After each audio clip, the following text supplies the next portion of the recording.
negosiasi berjalan baik dan komandan Jepang secara sukarela menyerahkan senjata mereka. Rupanya tentara Jepang lebih takut tertusuk bambu runcing para pemuda ketimbang tertembak senapan sekutu.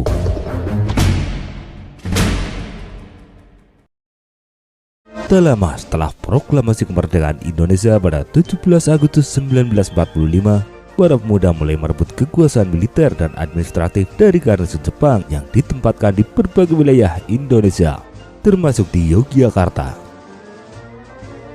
Di Jawa Tengah dan di wilayah lain, para pemuda telah merebut sebagian besar kekuatan sipil pada akhir September 1945.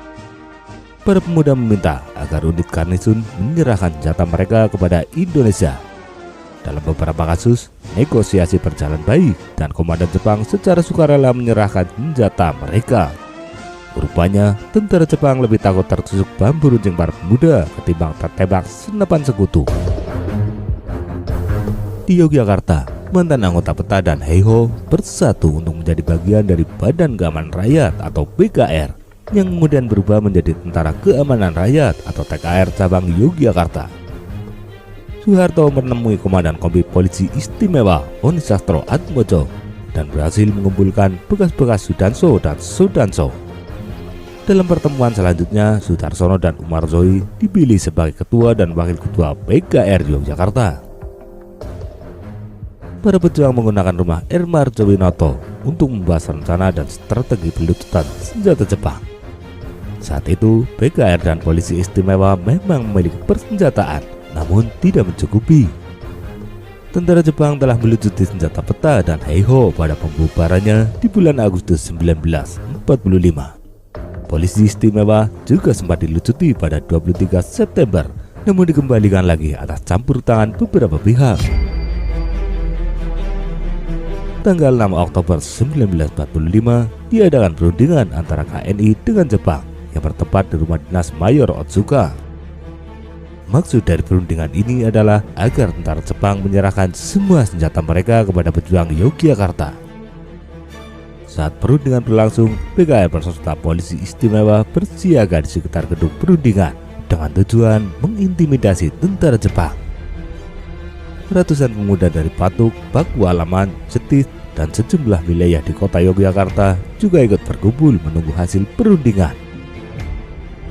Perundingan ini berjalan alot dan tidak mencapai kesepakatan. Komandan Jepang Mayor Otsuka tidak bersedia menyerahkan senjata sebelum ada perintah resmi dari Jenderal Nakamura di Magelang. Bahkan ia menawari agar perundingan dilanjutkan pada esok harinya. Para pejuang yakin bahwa Jepang sedang mengulur waktu untuk menunggu bala bantuan dari Magelang. Akibatnya, para pejuang Yogyakarta habis kesabaran.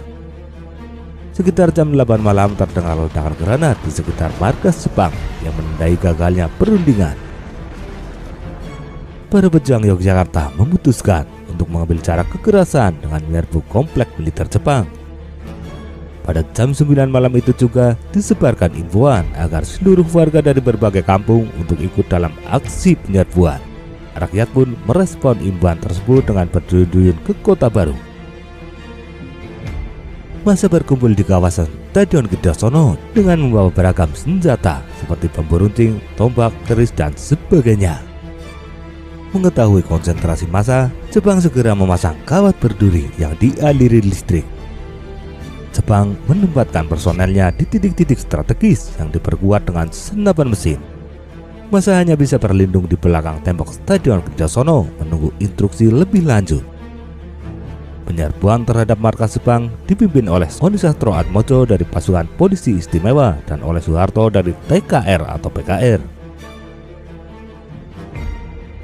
Pukul 4 pagi 7 Oktober setelah ibadah sholat subuh, penyerbuan ke markas Jepang di Kota Baru Yogyakarta segera dilaksanakan.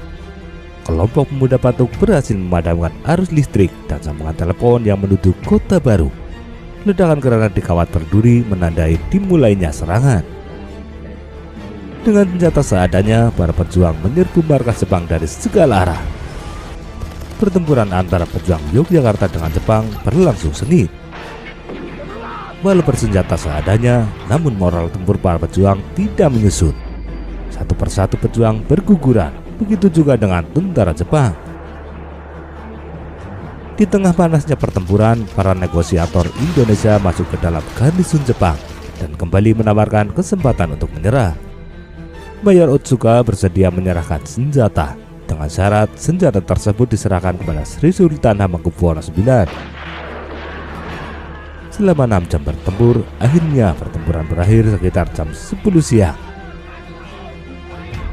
Setelah menyerahkan diri, komandan Jepang mengunjungi Sultan Hamengkubuwono IX yang secara resmi menyerahkan senjata garnison kepada Tentara Keamanan Rakyat yang baru dibentuk. Dampak pertempuran Kota Baru ini memberikan kekuatan baru bagi pejuang Yogyakarta. Selain itu, kemenangan di Kota Baru memberikan semangat perjuangan untuk melucuti senjata Jepang yang bermarkas di Pingit dan Maguwo. Korban dalam peristiwa Kota Baru adalah dari Indonesia 21 tewas dan 32 terluka. Sementara dari pihak Jepang 27 tewas dan 20 terluka. 360 tentara Jepang lainnya menjadi tahanan. Nama-nama para pejuang yang gugur inilah kemudian diabadikan menjadi nama jalan di sekitar kawasan Kota Baru.